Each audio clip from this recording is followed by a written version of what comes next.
Hey, Dr. Miller here. Remember, I'm only Dr. Miller. PhD, not MD, because I can't save your life unless it's indirectly through the barbell. Anyway, weightlifting part 2, building on what we started in the last video, which was getting positioning in order. And I'm going to commentate myself lifting. I just got done doing the video, and I did it like 3 or 4 times. And I'm a little bit tired. And this kind of plays into something I think is important. I've had CrossFitters in here, very fit, that work with the stick, and they are just drenched in sweat by the time they're done. That goes with any new skill. Like the first time, I've done a lot of things like ride an ATV, which doesn't seem that physical. Sweating my guts out, and it wasn't that hot because I was nervous. Like, I don't want to turn the engine on and do a wheelie when I don't want to, stuff like that. And so when you're learning how to do these lifts, or if you've been doing them for a while, go back and relearn. You might find that I'm not really proficient in these areas. Work these drills in, work the movements in, work the patterns in between exercises. So last video I said things like people say, keep the bar close. Well, it doesn't really mean anything unless you know how. And the only way to learn how to ingrain a pattern is to feel it. Weightlifting's too fast. That's why using mirrors isn't that helpful in the dynamic part. Now you can look at positioning after and things like that, but you have to feel it in order to be able to execute it. I can tell an athlete what to do, and this goes for anything, but until they feel it, so especially something so dynamic as weightlifting, it doesn't matter. And so you have to feel it first. And so having a stick, a PVC pipe, a broom, whatever, next to you while you're lifting to go over the patterns as fillers in between is a great idea as you're lifting, okay? And so just keep that in mind. There's a warm-up, and then, you can take a lot of your warm-up and use them as fillers in between. Okay, so let's go over the video, and now we'll build on what we started last time. So here I am again, lifting, basically maxing out at this point in my life, the stick. And so we went over, last time we went over positioning, okay? Let me back this up just a little bit before I wander. Here we go. And just a reminder, the cues were gorilla arm, bro lats, right? And that pulls the chest up, okay? And then remember our elbows, by going in a gorilla arm, points our elbows to the sides. That should help us when we break. And so what we're going to do now, and then big fat horse, of course, small knee bend, notice the back stays straight. And if you can see in the front view what you want a little bit, my knees are bowed out. And so sticks in the hip, remember, grip check, how to set your grip, bend over, like in this position, just bend over, put the stick in your hip, the bar in your hip, slide the hands out, notice where the hands are. There's your snatch grip to start with, pretty easy. And then you can do a secondary check by lifting one of the legs. If the thigh, remember the bar rolls down the thigh, it's too narrow. If it doesn't touch your thigh at all, it's too wide, okay? And you might find that initial grip is, if you have smaller wrists, is a little bit hard on the wrists. So bring the hands in a finger width initially until your wrists are fortified. And that's a silly word to say, I realize, but it's just what it takes. It takes time to build that mobility in the wrist. And if the loads are new and you have smaller wrists, that can be a lot of compressive loads. And I didn't mention wrist wraps last time. Of course, use wrist wraps. Everybody's different. Some people like the strength wraps, like the thinner ones that conform to the wrist. I find women like those typically more. Not always, but typically. Or the big chunky ones, right? The more powerlifting ones, the Hinzer type ones, stuff like that. The guys tend to like those a little bit more. That doesn't mean every guy is like them. Doesn't mean every female athlete's like them. But that's just kind of, you have to experiment and find what works for you. And a lot of it has to do with how your wrist is built and what your wrist needs. And it can be different between the lifts. You might use one for one lift, one for the other.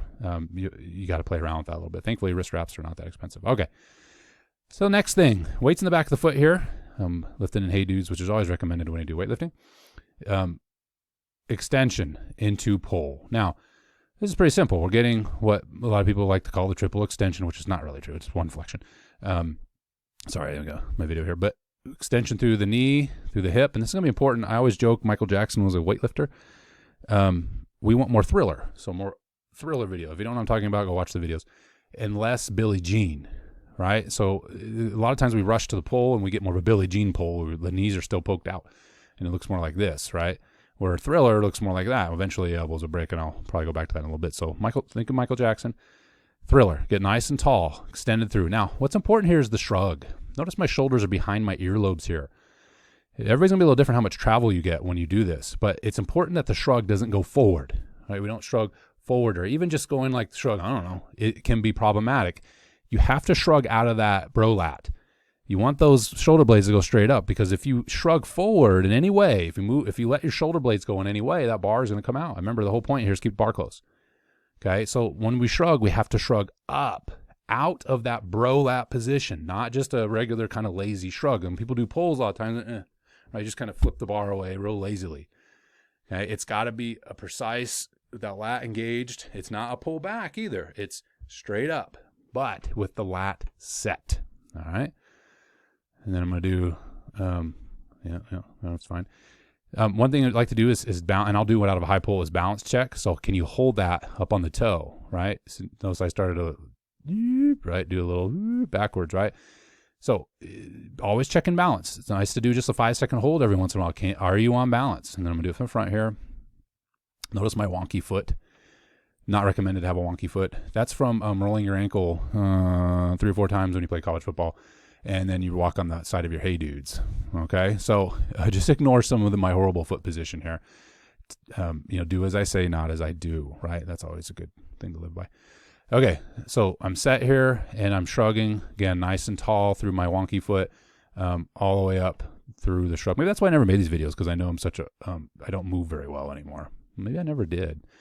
I was a college football player, but maybe that was, I was just, I played, I started, but maybe I shouldn't have. I don't know. All right, anyway, back to this.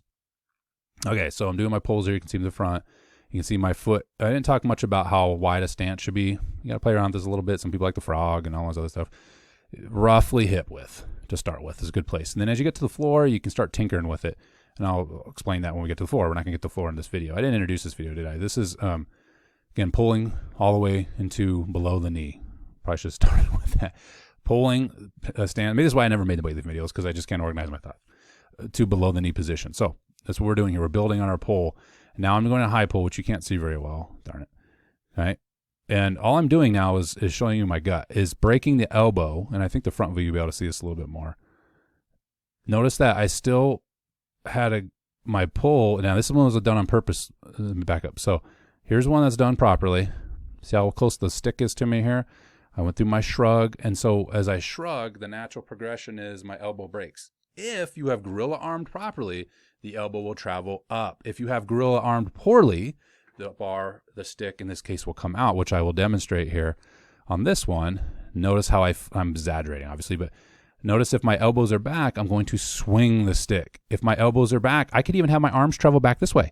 The stick was going to still what we call loop, okay? And now we've created distance between ourselves and the bar. We're going to have problems, all right? Okay, and that's always a flattering. Everybody loves a good pull picture, right? I always love the close-ups in like the IWF broadcast when they, this person looks very normal, and then they have a jerk over the head and their eyes are like popping out. It's like Arnold Schwarzenegger on Total Recall. All right, anyway. So everybody loves a good pull face. So there we go. So the stick is close, got a little muffin top going, and elbows are high, and the stick is close to me as a result of making sure my gorilla arms are set properly. If my elbows are back, that stick is going to come into me as I make contact with the hip, and then it's come back out. And so I call it the B pattern. When it comes from the floors, it goes in and then hits your hip and then comes back out again. We don't want that, right? We want a nice subtle S pattern, okay? And so keeping the elbows high will do that. All right. Now I'm going to catch the shtick, all right? Now if I do this properly, and this is out of the pocket with a stick, see I got a good extension here, right? I didn't get up on my toes. I did what's called a peg leg. And you notice I never got up on my toes. My feet just drifted. That's very common in power movements I see with athletes. I never went into extension through my foot, right? And my shoulders are extraordinarily tight. Remember that whole saying, those who can't coach? And that's exactly what you see here, ladies and gentlemen. Let's see if I can get a little better here. So I peg leg the whole time. I started to get on my toe a little bit. And so what I'm talking about with peg leg is when I get into this, and then this was the one I did on purpose. That was awful. I do a couple of them. They're not terrible. When you pull here, okay. And again, the part of this is I'm just trying to work on the hip snap, but if I'm pulling the bar properly, I should go up on my toes like I did in the pulls, right? Notice my feet never, right? And so if you find that you're kind of lazy with your feet when you catch, that's a peg leg, okay? I call it a peg leg. It's just your feet are just floating. There's no extension, okay? We call it plantar flexion, but it's no extension through the ankles, all right? And so you didn't use all I have now. With the stick, if I start pulling the bar with some weight on it, then I'll have to use my some of that extension. Catching overhead, you notice my shoulder mobility is absolutely awful. Absolutely awful. Okay, I got my head pushed forward.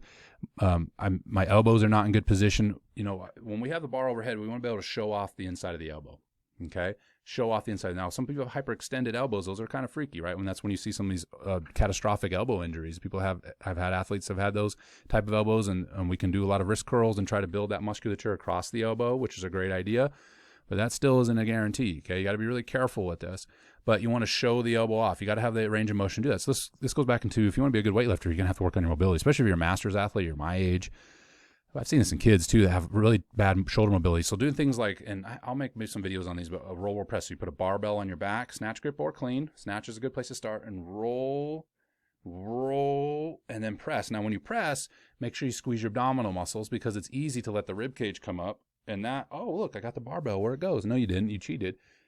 Right? Your body's a pretty smart computer, and so it'll let you lean back rather than having the true shoulder mobility. So SOTS is a good one to do to test that, right? If you know what SOTS press is, look it up. Behind the neck snatch grip SOTS press is a pretty good one to more. But my shoulder mobility is terrible. You know, you should have a little arc in your spine here, T-spine. At least the stick's not even really the base of my feet either. All right? Maybe this is why I didn't do the weightlifting videos in the past, because I'm terrible. You're like, why don't you get somebody who knows how? That's one of your athletes to do it. That's a good point. Maybe I'll do that in the future. Okay? But just, you got to, maybe just watching me can help you do better. Okay?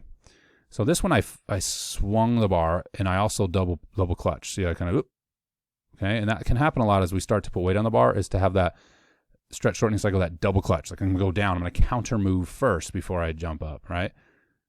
And this is when I'm really exaggerating the swing. This is where the Bergener, I think part of the Bergener drills, I use this too. I think these first one I saw do it. I don't remember. I'll give him credit though, just in case. Is, standing right here, right, with the stick. I don't do this with the barbells. And I'll stand here and say, don't hit me. Okay? If you're by yourself, do it against a wall. If you're by yourself, do it on the end of a platform, right? Especially if you notice you're hopping. Your feet all will tell a story, okay?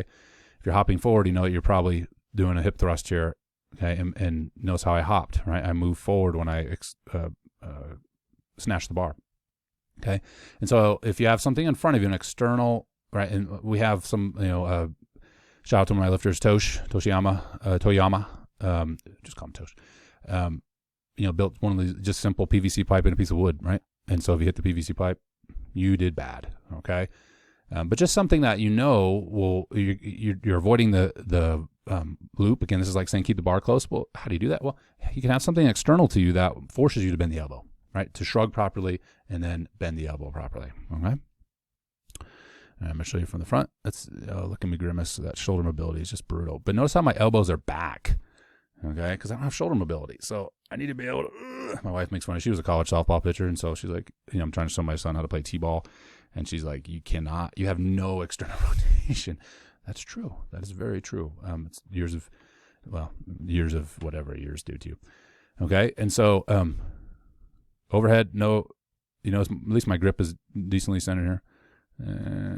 All right. So one thing I do want to kind of point out here, and these are things you have to do. I'm going to use the word of the century, nuanced, over time, is where do your feet go when you catch? Notice mine didn't slide out very much. Okay, and I think when I do some drills later on, I'm gonna play around with that. You have to find where you go. If you have a little bit longer legs, sometimes it's better to start wide, stay wide. If you do the catapult method, okay, and I'm not a catapulter, but I'm not against catapulting. I think you fit the style to the weightlifter. I mean, like I have extraordinarily short arms and a good, really long, I'm a torso man and short legs. I would have been a great weightlifter if I would have shattered my back playing college football. Well, I didn't shatter. I shattered it. Squatting too young and being stupid, but being greedy. But the point is, I have a pretty good build. Some of you are built in a way that is going to require a different style, is what I'm getting at. Okay, I'm talking about my failings as a weightlifter. All right, so now, and again, that's going to back to what I was saying. That'll determine where you put your feet and where they end up.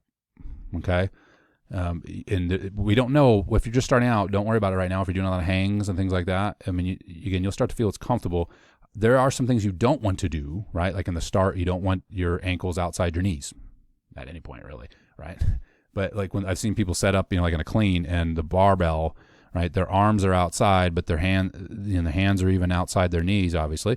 But then their feet are out. So I like to say feet in, knees out, right? So feet in, knees out. Okay, in your start. At the worst, it'd be knees on top of foot for longer people or maybe bigger people. Okay. If you need more room down at the bottom to spread out a little bit, okay? Whether that's hip mobility or you're just a big person. All right. So Below the knee is the next one. So we've been working out of the pocket primarily, okay? Master the pocket, make it part of your drills. Once you've mastered that in these drills, working with the stick and get better at them, you can move to below the knee. So some things in the below the knee. Now, again, I got my wonky foot here. I know my foot's rolled up. You don't want to have that happen. You're in the back of the foot, though, not the heel, the back of the foot. My toes are still on the ground. I know I got my jacked up ankle here, but feet are still on the ground, okay? I do have some T-spine arc here. I got my lats engaged. It's so important that you set it, you get used to that early, okay? If you lose the lats at any time, you're going to put your lower back at risk, all right? Because we're basically a big old catapult here without stealing from the catapult methodology. Here's the catapult, all right? That's why, my favorite stories. I hope you don't mind. We were at University Nationals in Albuquerque years ago, and we got lost downtown because I get lost in my closet, and I don't have a big closet. My wife's like, it's over there. I'm like, oh, thank you. Where are we again? And we got lost though, and we're looking for the meet, and this young lady walked by with big legs, right, big glutes, and I'm like, just follow her, right? Wherever she goes, that's where the weightlifting meet is. And we were right. And the reason I say it now is, if you ever see a Olympic style weightlifter, yeah, they can be built in the upper body, and there's some definite quad development. But the thing that's usually most impressive is glute development. Even if they don't have a big glute set, big glutes, they have well-developed glutes and hamstrings, right? And so, this is the gear. This is what, there's obviously the whole lower body is involved, and you see that you've already seen the importance of the lats and holding positions, and the arms of the struts. And, I'm not, I think it was Coach Pierce, who is Kendrick Ferris's coach. I believe he said, I'm going to give him attribution here just in case, is, learn the technique and then get stronger everywhere. And if he didn't say that and somebody knows he did, sorry, I didn't mean to steal your quote, but I didn't say that. But that's a quote that I picked up, and I think it's a good one. Learn the technique and get stronger everywhere. And obviously, you want to get stronger in the lower body first, but primarily. But you still got to get up, big and strong in the upper bodies. Anyway, back to this. So this is the gear, okay? And the glutes are such a big part of pulling, okay? And so what I'm doing here is just working from position to position, and I'm going to pause. All right, and I'm exaggerating a little bit at the top. And one thing that as people start to lift is they start, and I'll show some examples. They start shorting it. Like they might stop here. Think that I'm already up. So I would say get all the way up. Even if you feel like you're all the way up, really, lean back a little bit even, that's fine. And if you'll find your balance, in other words. So if you lean too far back, you'll fall backwards. But what I don't want is to stop short, because if I get in the habit of letting the stick come off here, and I'll show them examples here, the bar is coming away from me, I'm going to bounce it off my thighs. I'm going to have trouble swinging the bar. So, weightlifting is one of those things, take your time, but hurry up, right? Take your time getting in the position, and then when you get there, hurry up. So, make sure I get to the hip. And then from there, I can snatch, okay? Let's see if I still peg leg. I don't think I really move much. Okay. Oh, look at that. Look at that amazing shoulder mobility. My apologies to everyone. Squat University, you could do a video on me. Actually, I know what I need to do. I'm an old fat professor, and I spend more time coaching and chasing my little minions around. Well, don't get me wrong, my wife does most of the work, but I enjoy chasing them around when I'm out. How's that? Okay, so I don't have time to maintenance all this stuff anymore. Now, here's an example of, oops, I went too early, and now I'm exaggerating how, obviously there could be less elbow swing here and all this good stuff, but you get the point that the stick comes off early, now I'm going to chase it, okay? If a stick comes off, even if I get above my knee, I'm going to chase it, all right? We'll talk about the knee in just a second. I want to let the stick get to my hip, and that one I swung off the hip, and this one is supposed to be the good one. Where I get tall, I extend my hip, right? The elbows travel up, and I catch, all right? So it's just different levels of screwing up, essentially, is where you can mess up early. Now, I think it was the second one I tried to do is I went fast off the knee, yeah. So I went really quick off the knee. All right, so in this position, below knee. So I got these from Penlay, rest in peace. His positions, pocket, and I think everybody does. This is called the top-down method. It's nothing, USAW's been teaching this for years. I certainly didn't come up with any of this. I'm just making videos on it. But this, and others have nuanced approaches to this. This is what I do, was found over the years, because once you master the hip and the positions there, the next most difficult position is moving around the knee. And I mentioned in my last video about the double knee bend, right? And what that is, if you're not familiar, the NSCA, National Strength Conditioning, calls it scoop, is that I should get to a vertical shin, and we haven't gone from the floor yet, but I should get to this vertical shin position off the floor. Now, my shoulders are way over the bar here, but that's okay as you're learning how. It exaggerates that position. So what will typically happen when you lift is your shoulders will be, where the actual shoulder joint is right above the stick here. And the trick is to stay over the top. So I'm way over the stick right now, okay? And that's all right. Again, I like to do that. I use the analogy of a bowstring, right? And so, this is the bowstring, okay? You have to learn how to create tension by pulling the hips back. You got to feel that tension back here, all right? Now, when you get a load on here, you do this, you're going to fall forward on your face, okay?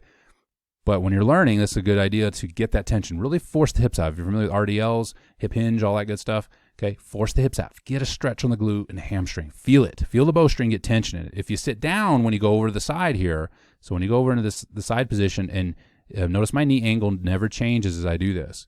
If I squat this down, I will lose tension. It's like taking a little bit of tension out of the bowstring, okay? And when there's a barbell, the shoulders tend to fall behind the bar early, and then I'm going to launch the bar backwards, right? I'll be falling on my backside all the time, and the bar is going to be going this way, all right? So I want to stay on balance. Eventually, we'll get off the next floor, off the floor in the next video. Shins will go to vertical, and the stick is below the knee, okay? And then as I clear the knee, my knees will rebend. That's the whole idea of a double knee bend, right? I know this is one of my crappy reps on purpose, but notice how my knees rebent. Let me go to one that's not so. I purposely foul. See how my knees rebend there, right? I created more knee bend, okay? So some people obsess over this, and not as much as I used to. So don't obsess over this. There's no reason to, okay? If you follow the mechanics properly of the lift, you rise, eventually we'll get from the floor. You rise and push the shins back to vertical, okay? And then you stay over the bar and get the stick to your hip, bar to your hip, and the clean will be down a little lower on the thigh, depending on your arm length, okay? The knee bend, the double knee bend just happens naturally, all right? It's not anything you need to focus on, okay? All right, like focus on doing. Now, this is also the worst position, the most difficult position, because it's the greatest distance from the hip to the stick. So if we measured this, right, that's the furthest distance away that the bar is away from the hip. And so that's the hardest on the hip. So this is a more disadvantaged position. So when you start to lift actual loads and you want to get better at weightlifting, the thing to do is spend a lot of time above the knee and below the knee. I do a lot of, I call them AK above the knee, BK below the knee, whether it's a pause on the way up or top down. Usually in the snatch, right above the knee snatches, you'll find are really easy. Like, because I always just say, you got a runway, you got a launch pad. You don't have to worry about the knee. It feels great. In the clean, it'll feel a little bit worse because you're rotated up and you've lost some of that hip because you're more upright because your arms are narrower. Okay, this will make more sense as you lift. You maybe found that out already. But spend time in both the position you like and both the position you hate. So in the snatch, go below the knee. That'll be really hard because you really got to get over the bar. You'll get a lot of tension in your hips. That'll also spend time above the knee. Okay, really work on that second pull, accelerating the bar once it clears the knee. Okay, same with the clean. In my drill here, I want to make sure as you start to lift is be patient around the knee. Don't gas it until you clear the knee. Clear the knee first, then accelerate. Okay, this is one of my crappy ones. But if you go fast off the knee, okay, that stick is going to stay out. All right. So especially with a stick when you're first starting the reason I say especially is because don't get a bad pattern doing this because you'll do it with the barbell, is make sure the stick clears the knee, then you can give it some gas. So you got to have some patience initially. Be patient, then give it some gas, right? Be patient, clear the knee, then you can give it some gas. Wow, I'm an old man. Okay, and then this is just some different foot patterns here. So I played around with not really moving much and then moving a little bit more out, right? And so for me, that probably is a better position to land after I do an incredible amount of mobility and spend the rest of my life stretching. Okay, so hopefully that's helpful. Just to review, okay, shrug properly. All right, make sure you're staying in your lat and shrugging up, and then you go to a high pull. And you do this could be part of your warm-up. You can do this with a barbell once you get comfortable with it. Do 5 to 10 of these. This is a nice circuit just to start to remind yourself of the pattern. That's the high pull, right? Make sure the elbows are breaking. And then at the top, do one where you hold for 5 seconds. So hold for 5. 1, 2, 3, 4, 5. Make sure you're on balance. Then come back down. Okay. And then from there, you can do pocket snatches and finish all the way to the finish. Okay. Again, watching that you're not looping the bar, swinging the bar out, and you have some ideas maybe what's causing that now. Your gorilla arms is the first place to look. And then once you get over the side, you start to build to that below knee position, pausing, make sure you get into the pocket properly, and then you can start launching out of that with a little pause. Make sure you got back to the, again, the thing to watch here is when you get to that pocket position, you're not standing up. You should still have some knee bend. It's very common when somebody learns how to do this, they're just standing straight up in the air, or they're standing straight up through their knee, extended through your knee, and they're bent over, right? You got to get tall here. Make sure your knees are still bent so that you're just turning the gear. All you're doing is turning the gear. This is all hips, hip, hip, hip, hip, hip, hip, hip, hip, hip, hip, right? There is some double knee bend going on, but like what's really generating the movement here is rotating the hip. We'll see off the floor, it's more knee, knee, knee, knee, knee, okay? All right, and get over the head and, work on your shoulder mobility, all right? Remember, get the stick above the knee first. Just reviewing here. Stick above the knee first. Get the stick to your hip. Be patient. Get the stick to your hip. All right. If you haven't managed the posture, my knee's still bent here. I'm nice and tall here. Okay. And so I'm in a good launch position. If you haven't been working these positions and you're straight up in the knee here, or you go early, right, or you go fast off the knee, the stick's going to come out. Your feet will tell you the story. Okay, your feet will tell you the story. Then you can play around with your foot stance. All right, that's it for now. I'll make some more videos. We'll go to the floor next time, and then we can mess around with the clean a little bit, which I won't be doing. And I'm rushing through all this. There's a lot of things. You just got to lift. Okay, I'm going to change that picture. That's not, there we go. That looks, whatever. You just got to lift. You got to lift in order to find what you suck at. And it's a game of, if you don't know what whack-a-mole is, then look it up. Weightlifting is a game of whack-a-mole. So you're like, I got my second pull down. I got that, or I feel good off the floor. And then you're like, oh, your overhead will fall apart, right? There's lots of drills. There's lots, and the drills aren't just randomly thrown in there. Like, oh, look at this complex I did. Well, why? Why did you do it? Okay, it has to have a purpose. All right. Otherwise, just do the full lifts. When you're learning, I wouldn't do a lot of, if your mobility's in place, I wouldn't do a lot of powers and all that stuff just yet. Learn how to do the full lifts first. Do the full first for a while. What's a while? Once you've mastered the technique to the point where I say mastered, I mean you're proficient enough to know what you're doing. I would do that for at least one cycle before throw drills in. Okay? And my programs are very simple for those that are just starting out. I don't rush to all the drills and the blocks and everything else until somebody's ready for it. Otherwise, you're just working on pieces of the whole part that you still don't understand. So work on these. And now you can work the drills, and like I mentioned before, grab the stick and work different patterns, work what you need to work on in between, whether that's, I'm looping the bar. Why is that? Film yourself. Oh, I'm going early. I'm not clearing the knee first. My gorilla arm isn't set. Whatever it is, you can fix that before you move forward. All right, I'm sorry this video went so long. This is like 30 minutes. Hope you're still watching. I'll see you in the next video.